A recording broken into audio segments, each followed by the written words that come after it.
The science of surveillance. He's leaving the embassy. I'm on it. The art of deception. We will need 3 Jordanian passports with counterfeit arrival stamp. The security of nations. This is the agency's highest priority right now. This fall, CBS takes you behind the locked doors of the CIA. Do you have what I need? And into the lives of the people who make it work. Every day we're not in the news is the day we've won. The Agency premieres CBS Thursday, September 20th.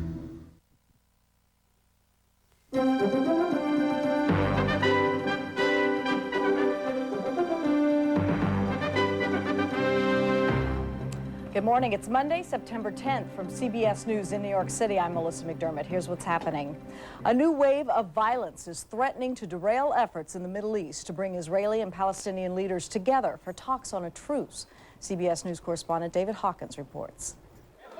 The bomb went off as a train pulled into the busy station. Israeli police say the suicide bomber triggered his device after being approached and asked for his ID. The bomber was an Israeli citizen, 48-year-old Mohammed Shaker Habeshi, an Islamic activist living in northern Israel. Israeli security forces had been on the lookout for him and unsuccessfully raided his house just last week. The attack from within is raising questions about the effectiveness of Israeli plans to seal its borders with the Palestinians and about the loyalty of the more than 1 million Arabs with Israeli citizenship. Just a few hours before the train station attack, a Palestinian gunman shot up a van carrying Israeli teachers to a kindergarten on the West Bank. The driver and 1 teacher were killed in that attack. 4 teachers were wounded. Israel retaliated with helicopters and tanks firing on Palestinian political offices and police stations in 4 West Bank cities. There were no casualties. The buildings had been evacuated in anticipation of the attacks.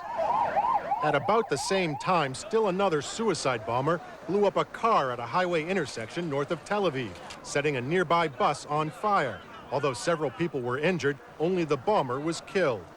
These latest attacks come as Israeli Foreign Minister Shimon Peres and Palestinian President Yasser Arafat are preparing for a meeting to discuss yet another ceasefire attempt. But even before this latest round of bloodshed, Israel's Prime Minister Ariel Sharon said he expected little or nothing to come of it. Now, with the cycle of violence spinning ever more furiously, Israel says there's nothing to talk about. David Hawkins, CBS News, Tel Aviv. The search in Sacramento, California for another mass killer has ended. Police say a disgruntled security guard suspected of killing at least 5 people, including 4 co-workers, has committed suicide. 20-year-old Joseph Ferguson was suspended from his job last week. Magnitude 4.2, the size of an earthquake, which struck Sunday in Los Angeles. A trio of aftershocks followed the trembler, which was centered about a mile from West Hollywood. An apartment complex in the Westwood area did take a minor hit, but there are no reports of injuries or any major property damage. Bermuda has been spared a direct hit from Hurricane Erin. This Category 3 storm is now churning over open water towards Atlantic Canada. Forecasters say Newfoundland may get some bad weather from Erin soon. How to jumpstart the U.S. economy. Democrats say President Bush's tax cuts aren't helping. Republicans say the downturn began before President Bush took office. As for a rebound, here's CBS News correspondent Randall Pinkston. Please raise your right hand and repeat after me. In a week of bad news on the job market, Do solemnly swear. the Army was reporting a record year for new recruits and retention. We have achieved 100% of our overall re-enlistment goals for fiscal year 2001 for all 3 Army components, active reserve and guard. While the weakening economy is helping the Army increase its ranks, jobs in the private sector are going AWOL. With record layoffs in manufacturing and deep slashes in high-tech spending, analysts expect a continuing slide when Wall Street gets back to business. Don't be surprised to see the market go down further. Last week, the Dow fell nearly 235 points, closing Friday at 9,605. The economic slowdown underscores the trend for the year, with the Dow down 11%, the S&P 500 off 18%, and the technology-rich NASDAQ plunging 32% from its all-time high. The 4.9% unemployment figure, the worst in 4 years, helped drive the market down. But analysts caution against reading too much into the jobless rate. It tells you where we've been and not where we're going. The statistics that we look at that tell you where you're going suggest that this may be the worst of it and that in a month or two from now, the labor market situation might improve. How many clients roughly do you handle? In New York, employment consultant Alan Kramer sees hopeful signs. His firm helps people who are laid off find new jobs. Right now, we're seeing a lot of people in the marketplace, yes. We're seeing people actively interviewing, yes. We're seeing people get jobs. But despite that hopeful outlook, the near-term prospect for the job market will become clearer beginning this week when corporations come out with earnings expectations. If profits continue to fall, expect the unemployment rate to rise. Randall Pinkston, CBS News, New York. Pentagon officials say it's another hit on Saddam Hussein's air defenses. U.S. and British warplanes attacked 3 surface-to-air missile sites in Iraq's southern no-fly zone. Troops are patrolling a city in northern Nigeria torn by deadly religious violence. At least 70 people have been killed in 4 days of fighting between Muslims and Christians in Jos, a city of 4 million. The United States today is joining efforts to save Northern Ireland's peace process, topping talks in London how to defuse Protestant protests outside a Catholic school in Belfast aimed at children. CBS News correspondent Tom Fenton reports. In spite of the terrible scenes and vicious turmoil surrounding the start of school for these young children in North Belfast, only last week, thousands of Northern Ireland's young, relaxed and happy, celebrated their high school examination results. They are better than ever this year. And superficially, that goes for many things here. There are no more body searches just to go shopping. But the demonstrations and a huge car bomb discovered and diffused in a popular tourist spot suggest that peace here may be an illusion. Paul Bew of Queen's University Belfast is increasingly pessimistic about the future. Unfortunately, the potential exists for this thing to unravel. Tim Pat Coogan, a leading historian of the IRA, agrees. It's a very volatile situation. There's political petrol spilt, and there are far too many people willing to drop matches into it. The most explosive issue is disarmament. When 3 senior IRA men were arrested in Colombia and accused of collaborating with a Marxist rebel group in bomb-making, gun-running, and even drug dealing, the peace process ground to a halt. Few people here have ever heard of Colombia, and fewer still know where it is. But the reputation of the IRA is so huge that it's become a role model for rebel groups around the world who admire it for its success and sophistication. And the Catholic kids in West Belfast will tell you the IRA men are still role models here as well. Protestant paramilitaries also seem unwilling to disarm. Their bomb attacks continue, and there have been 2 shootings recently. But there's a more fundamental problem. The young people, especially the Protestants, are giving up on the place. They're losing heart. Their young people are leaving. They're going to Scottish universities. They don't come back.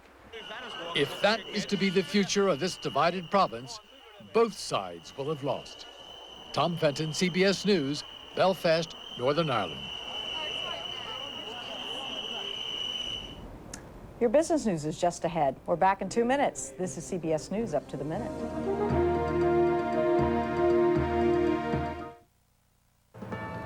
I don't know about you, but I often stop and wonder, what if? Like, what if I didn't make it to the World Championship in 1983? Or what if I didn't break my leg in front of millions of fans a few years later? My thoughts used to center on my game. Then, like you, I had a family and discovered what worrying was really about. What if something happened to you? How would your family get by? Could they pay the mortgage and your other bills? Would the kids' education suffer? Many folks don't have enough life insurance, and if you're counting on what you have at work, consider this. Half of all workers lose their coverage when they retire. And the older you are when you try to replace it, the more difficult and expensive it can be, even if you're in the best of health. Fortunately, there's Life Choice, an affordable offer from the Colonial Penn Insurance Program for folks aged 45 to 75. It provides up to $25,000 in affordable whole life insurance protection. At some of the most reasonable rates you'll find anywhere. You'd think it would be tough to get protection like this, but it's easy. All you do is answer 3 simple health questions. No medical exam is required, and once accepted, your coverage cannot be canceled. This is not a term life insurance plan that offers you coverage for a set number of years and then stops. This is permanent whole life insurance. It fully protects from day one. There's no waiting period. And your benefit amount, as much as $25,000, is guaranteed not to decrease ever. What's more, your premium is guaranteed never to increase. Plus, the plan builds cash value you can borrow against for any reason. If you're between 45 and 75, you can take advantage of this affordable offer from the Colonial Penn Insurance Program. Start by picking up the phone to ask for more information. No agent will come to your door, and your free information will be sent to you by mail without obligation. So call now. Call 1-800-414-8900 to receive free information in the mail. The call is free, and so is this handy insurance guide. Call 1-800-414-8900. There's no risk or obligation. That's 1-800-414-8900, or visit our website at colonialpenn.com. It's now 40 past the hour. On the CBS Market Watch this morning, stocks in Japan hit another 17-year low as the Nikkei today closed at 10,195, off 321 points, or just over 3%. Alexis Christoforous has a preview of business on U.S. markets. Investors are hoping to see some green arrows on Wall Street today after a brutal week for stocks.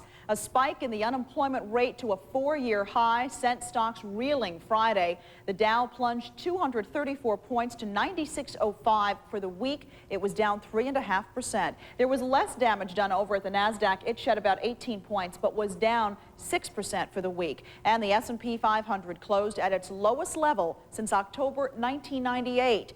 Now, for the year, all three major indexes are steep in the red. The Dow is down 11%, the S&P 500 down 18%, and the NASDAQ is off 32%. The fear is that higher unemployment will erode consumer confidence and consumer spending, the one thing that has propped up this ailing economy. Some say this latest jobs report makes it very likely that the Fed will cut interest rates yet again at its meeting October 2nd. Some are even talking about an intermeeting cut by the Fed. Now, among the stocks in the spotlight in the latest session, shares of AMR were in a steep descent after the parent of American Airlines said its losses are getting bigger and it will retire 5 more Boeing 727s early because of poor economic conditions and fewer passengers. There was a bright spot in all this: oil stocks. They rallied after Chevron's $46 billion buyout of Texaco was approved by U.S. regulators. This week's economic calendar is a light one. Look for reports on consumer credit and a report on inflation at the retail level. Track all the pre-market action at cbs.marketwatch.com. At the NASDAQ, I'm Alexis Christoforous in New York. In Japan, where the economy is shrinking and the unemployment rate has hit a new high, something else is soaring: the economy-related suicide rate. Barry Peterson has that story. Of all the economic indicators, jobs being cut, a slumping stock market, the grimmest measure of Japan's misery index is one number that's going up, way up. The bell tolls for death by suicide. Suicide in this samurai culture is still accepted as an honorable way of atoning for failure. But this national norm is now a virtual epidemic. It's hitting hardest those who gave the most, men now in their 50s and 60s, who willingly devoted themselves to company above family or children. They sacrificed all building Japan Inc. Now, they are the first to be fired. I think about my debts all the time, says this man. I don't deserve to live. It's better to die. There's so much stigma on mental illness that people are not talking about that. Dr. Tia Powell is an American-trained psychiatrist practicing in Japan, where men are taught not to seek help for depression or despair. What is more praised in Japan is to tolerate suffering. What makes a man, what makes a strong man, is to take it. So only a rare few call suicide hotlines for help.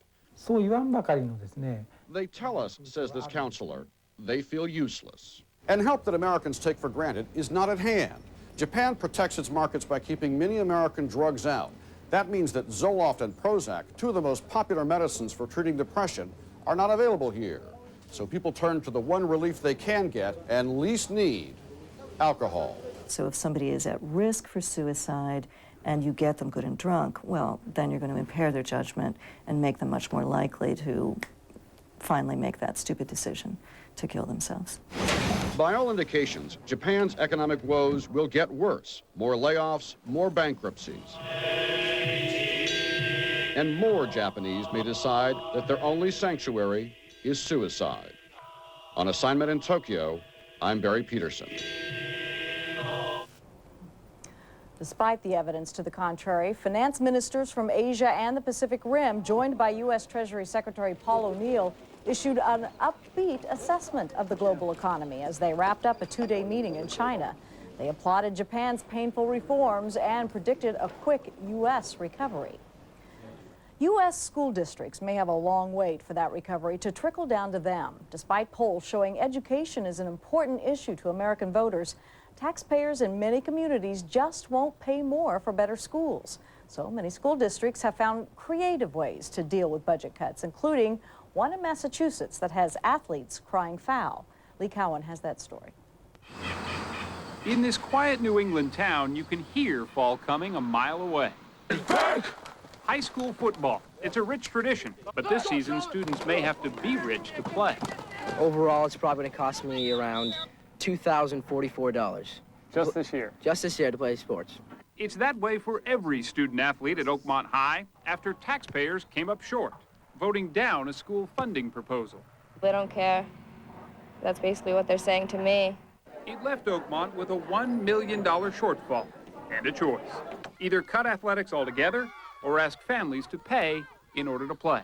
They don't have kids in the school system anymore, so they just don't want to pay the taxes. Education is a top priority in almost every national poll, but creeping concerns about the economy are starting to blow the whistle on funding for extras. Without taxpayer support, varsity football will now cost $1,029. Girls soccer and field hockey, more than $400 each. Yes. Even cheerleading now has a price. Is what happened at this school a wake-up call for the rest of the country? I think it is because... As a mother, Karen Harrington says she's seen a subtle shift. People are tax weary, and there are a lot of expenses now, and the economy, you know, is changing now. And the school's principal seems helpless to stop it. There's lots of schools that have user fees, but I don't know if any of them have as high as ours. And is that frustrating? It's embarrassing.